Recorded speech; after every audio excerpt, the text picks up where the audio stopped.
అంటే మీరందరూ కూడా ఇప్పుడు మీరు ఇచ్చిన ప్రెజెంటేషన్లో కూడా చాలా స్పష్టంగా ఇట్స్ అన్ఆర్గనైజ్ సెక్టర్, అంత చిన్న చిన్న వాళ్ళే ఉన్నారు, అంటే ఏజెంట్స్ ఉన్నారు, లేకపోతే చిన్న బిల్డర్స్ ఉండొచ్చు. ఉంటే చాలా మంది ఏమంటే ఈ హైడ్రా వచ్చిన తర్వాత ఈ చిన్న రియల్ ఎస్టేట్ అంతా పడిపోయింది. ఈ చిన్నవాళ్ళు చాలా మంది నేను సోషల్ మీడియాలో కూడా చూస్తుంటాను, అసలు ఏది ఇప్పుడు రియల్ ఎస్టేట్లో ఏది చేసే పరిస్థితి లేదు, ఏది దీంట్లో ఇంకా కొంతమంది వీడియోస్ చూసాను సూసైడ్ చేసుకునే పరిస్థితులు వస్తాయి. ఇట్లాంటివి కూడా చూస్తున్నాం సోషల్ మీడియాలో పలు ఏవి కూడా వస్తున్నాయి. సో దీని అన్నింటిలో కూడా మనం చూస్తే కనుక అసలు ప్రథమంగా అసలు first of all let us get in to the step by step మనం ఏంటి అనేది ఒకసారి అనలైజ్ చేసుకుంటూ పోతే రియల్ ఎస్టేట్ ఇలా కొంత స్తబ్దత ఉన్నది. అంటే it's not that real estate బాగా లేదని అంటానికి కూడా లేదు, ఎందుకంటే నెంబర్ ఆఫ్ రిజిస్ట్రేషన్స్ అవుతున్నాయి. మనం ఆప్షన్ చూస్తే కనుక 234 కోట్లకి రాయదుర్గంలో వెళ్ళింది. ఇవన్నీ చూసినప్పుడు అది వేరు. అంటే మీకు ఎక్కడైతే కనుక ఎఫ్ఎస్ఐ అన్లిమిటెడ్ ఎఫ్ఎస్ఐ ఉన్నదో అక్కడ 234 కోట్లు వెళ్తుంది, లేకపోతే 200 పైన కోట్లలో వెళ్ళేది. మీరంతా చిన్న చిన్న ఇది 500 గజాలు లేకపోతే 600 గజాల్లో చిన్న ఇది 300 గజాల్లో కూడా ఉండొచ్చు, లేకపోతే మధ్యలో ఇది ఏజెంట్స్గా అంటే బ్రోకరేజ్ కమిషన్ తీసుకునే దానికి ఉండొచ్చు. ఇట్లా రకరకాలుగా ఉన్నారు. మీరు ఉన్నప్పుడు డెఫినెట్లీ మీరు ఈ యొక్క అఫెక్టెడ్ లాట్. ఎందుకంటే రియల్ ఎస్టేట్ స్లో డౌన్ అవడానికి పలు కారణాలు ఉన్నాయి. సో జస్ట్ నాట్ అది డెఫినెట్లీ ఏంటంటే మనం చూస్తే కనుక లాస్ట్ 4-5 సంవత్సరాల నుంచి కూడా there is a general slow down. మీరు 2022 ఆ టైం నుంచి there is a general slow down. మీ అందరూ కూడా యాక్సెప్ట్ చేసినా చేయకపోయినా is a fact. Slow down ఉంది. ఈ స్లో డౌన్ ఉండడానికి కూడా కారణం చాలా ఉన్నాయి. కోవిడ్ టైంలో ఉన్నటువంటి అక్కడి నుంచి మొదలుకొని మనకంతా దాని ఎఫెక్ట్ అంతా రిపుల్ ఎఫెక్ట్ అంతా ఈ స్పెల్ట్ తర్వాత అన్నమాట. సో దాంతో పాటు మనకి ఇప్పుడు అన్సోల్డ్ ఇన్వెంటరీ ఇప్పుడు దాదాపు 1,00,000 దాకా వెళ్ళింది అనేసి ఉంది. అన్సోల్డ్ ఇన్వెంటరీ కొంత అమ్మాల్సినవి ఉన్నాయి.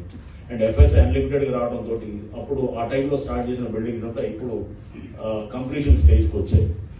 దీంతో పాటు రేట్స్ విపరీతంగా రేట్స్ పెంచేశారు. రేట్స్ పెంచేసి ఇప్పుడు మీరు సింపుల్ ఒక ఎస్ఎఫ్టీ కొనుక్కోవాలంటే కనుక 7,000 నుంచి 10,000, ఒక 10,000 పెట్టి కొనాలంటే కనుక 10,000, 15,000 ఈ రేంజ్. అంటే డిపెండ్స్ ఆన్ దట్ అతను ఎట్లాంటి ఏరియాలో కొంటున్నాడు, ఎటువంటి సెగ్మెంట్లో కొంటున్నాడు అనే దాన్ని బట్టి మనం చూస్తే కనుక మినిమం ఒక 10,000, 8,000 తీసుకున్నారు. కానీ కూడా ఒక చిన్న 2,000 ఎస్ఎఫ్టీ అంటే కామన్ ఏరియాలో తీసేస్తే మిగిలేదు వాళ్ళకి 1,200, 1,300 కూడా ఉండదు. దాంట్లో ఒక 3 బెడ్రూమ్ 2 బెడ్రూమ్ పెట్టుకుంటే కనుక ఒక 1,200, 1,300 వచ్చినాయి. కానీ కూడా ఒక చిన్న ఫ్లాట్ ఒక మిడిల్ క్లాస్ మధ్యతరగతి వాడు ఒక ఫ్లాట్ కొనాలంటే కనుక ఈ విల్ డెఫినెట్లీ గో ఫర్ ఒక 1,800, 2,000. ఏది హై రైజ్లో అయితే కామన్ ఏరియాస్ ఎక్కువ పోతుంది. చిన్న వాటిలో అయితే కనుక ఈ కంపర్ మినిమం ఒక 1,200, 1,500 ఆ రోజులు వస్తారు ఎక్కువ. సో దాని కాస్టే దాదాపు 2 కోట్లు, 1.5 నుంచి 2 కోట్లకి వెళ్ళింది అనుకో. లోపల ఇంటీరియర్స్ మొత్తం అంతా మీరు పార్కింగ్లు రిజిస్ట్రేషన్ అన్ని కలిపి ఉంటే కనుక ఒక కామన్ మధ్యతరగతి వాడు వెదర్ ఈ కెన్ అఫోర్డ్. అంటే రేట్లు కూడా విపరీతంగా పెరగడంతో మనకు మెయిన్ సమస్యలు వచ్చినాయి. సో ఇన్స్టాల్మెంట్లు మీరు చూస్తే కనుక వాళ్ళు నెలకి ఎంత ఒక 50,000 ఇద్దరు పనిచేస్తూ ఒక 50,000-60,000 నెలకి ఇన్స్టాల్మెంట్ కట్టినా కానీ కూడా 20 సంవత్సరాల పాటు మనం మొత్తం పనిచేస్తే తప్ప అక్కడ ఒక ఫ్లాట్ మీద కొన్నటువంటి పూర్తి లోన్ క్లియర్ చేసే పరిస్థితి లేదన్నమాట.